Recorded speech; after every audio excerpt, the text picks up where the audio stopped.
বহু শাস্ত্রীজি আছেন, মহারাজ আছেন, তাদের মধ্যে কারো কারো কাছে গিয়েছি।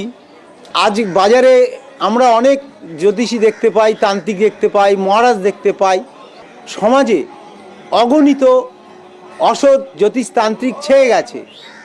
তার মধ্যে বুঝে নিতে যিনি শ্রীগুরুর থেকে আশৈশবে দীক্ষা গ্রহণ করেছেন, যতটুকু শুনেছি আমি, এবং তারপর থেকে উনি দীর্ঘদিন এই তারাপীঠ এবং বিভিন্ন জায়গায় বিভিন্ন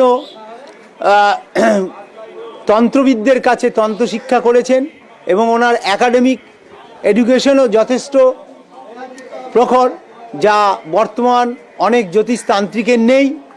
শিক্ষিত মহল সেটাকে সাদরে গ্রহণ করেছে। অসতের মাঝে সৎকে খুঁজে নাও আর অভিজ্ঞতা সম্পন্ন জ্যোতিষতান্ত্রিকের কাছে যাও।